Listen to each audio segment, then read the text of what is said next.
Welcome to Caleb's Basketball Pod. We're going to go over the play-in race in the East and West, but first we're going to touch on a couple of the games last night. Biggest game from last night that everybody's talking about was Luka's first game against the Dallas Mavericks. Luka would go on to put up a 19-point triple-double. LeBron would lead the Lakers in scoring, and the Lakers would come away for victory. Kyrie Irving had a huge game, 30-some points. Dallas just doesn't, in my opinion, have enough to compete currently with the Lakers at this moment. If Anthony Davis was playing, I believe the game would be closer and you would have had a bigger chance to win. But not having any of your bigs, pretty much your playing time bigs, so to speak, Gafford, Lively, Davis, and then getting 0 points, 0 of 9 shooting, and a couple of turnovers from P.J. Washington, it's not ideal, especially when you need someone like him to step up. On the flip side, the Los Angeles Lakers are playing some really good basketball, as I spoke on, and without Anthony Davis, kind of imagined it was going to be a Lakers victory, and they did what they were supposed to. They beat the team down on their luck, and that's what you want if you're the Lakers. You just have to handle business and take care of it. That's what they did. Some of the other games from last night, we had Boston extend their win streak to 6 by defeating the Toronto Raptors. We had Cleveland extend their win streak to 8 by beating the Orlando Magic in Orlando by 40 points.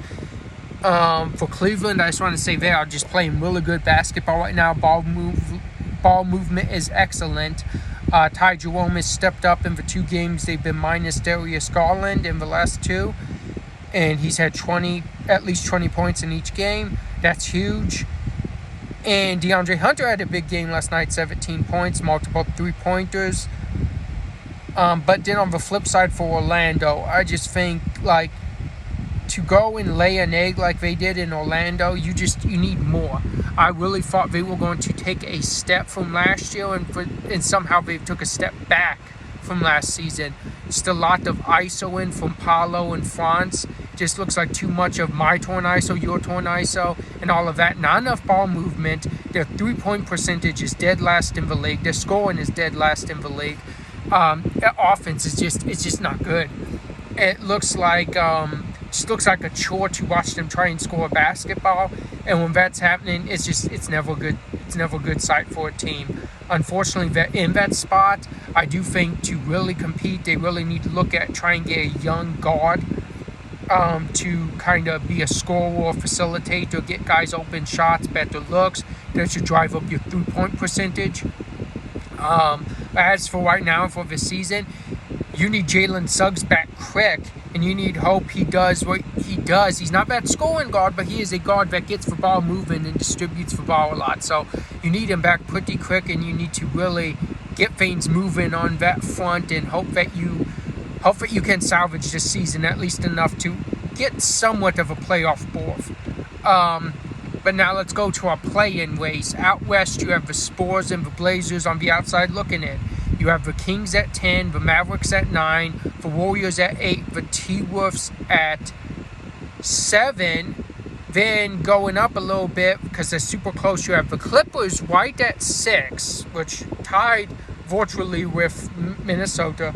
In a few games ahead of them, you have the Houston Rockets. Western Conference playoff race and play-in race. I don't see Portland or San Antonio cracking in that top 10. San Antonio I could have seen if Victor Wembanyama was out for the year, but now he's out. I don't see them cracking in. So I think our top 10 teams will stand. That's my prediction. I think Sacramento will be 10. I think Dallas needs to figure something out, but when they do, I believe they have a chance to get out of this play-in. If it takes too long to come around till Davis gets back, we're hoping, like I mentioned on last week's episode, we're hoping he has the 2-week fame for Davis and he's back soon. If they start winning games and we see them move up in the playoff ranking, but if not, I believe that they will win a win-or-go-home game, especially when Kyrie Irving's on your basketball team. He's really good in those do-or-die situations, so I believe they'll win 1 or 2 of those, and they will be in the playoffs. So I'm predicting Dallas to make it. I'm also predicting that Minnesota and Golden State move out of the play-in. I think by the time it's done, I think Dallas will still be in there because of the injury issues. But I think Houston because Houston has not been playing excellent ball as of late. They've been dropping a bit. So I think Houston and the Clippers, LA Clippers, will drop, and they'll be in the play-in, and you will have Houston and Clippers in your first play-in game. You will have Dallas and Sacramento in your second. I believe Dallas will win. This is my prediction as of now. I believe the Clippers will win. Then I believe Dallas will beat Houston. And you will have the Clippers and the Mavericks in the playoffs. And if the Mavericks match up with the Thunder, you have to believe they honestly believe they can beat the Thunder. So that would be an interesting series to watch at 1-8. So keep an eye out for that. I do see Minnesota moving up. They're playing really good basketball. We saw them beat the Thunder the other night. We saw them beat the Thunder 2 of their last 3 games against them. They're supposed to get Randle and Dante DiVincenzo back soon. I'm hoping they go with the flow of the offense and Randle don't try ISO too much. And Minnesota really gets going and they take off. And if they take off and they get a 4 or 5 seed, Minnesota can be dangerous in the playoffs. They are a really good team, really talented.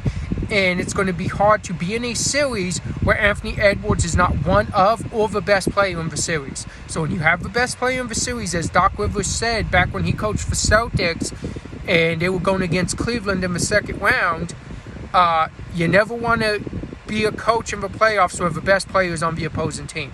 So just remember that. And there's always that chance when Anthony Edwards, especially what Anthony Edwards you get, there's a chance that that's there. So those are some things to watch in the west side. Now let's flip to the east. On the outside looking in, we have the Nets and the Sixers. Right now at 10, you have the Bulls. You have the Miami Heat at 9. You have the Hawks at 8. You have the Magic at 7. Then you have the Pistons and Bucks on the outside at the 4 and 5, and even the Pacers. At the 6 and 5, and even the Pacers at the 4. So I think that's interchangeable. That could change. I don't see it changing with how teams. Again, I'm going by how they're currently looking right now. I see the Pacers keeping that 4th seed. I see the Bucks working their way up to that 5th seed. I see the Pistons being the 4th. Pistons are, again, I said this on the last episode, they are playing excellent basketball right now. I see them keeping that. Now, as for the play-in, the Magic, they're not looking good right now. Hoping when Jalen Suggs gets back, they start making some noise, and who knows, maybe they compete with the Pistons for that 6th spot. But right now, I see them being in the play-in. I see them against Miami in the first part of the play-in.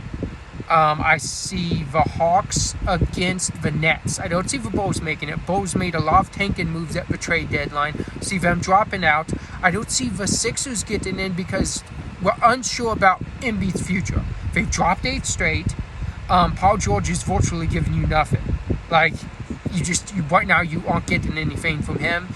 He's delaying any production of his podcast or doing his podcast to try and help the Sixers win.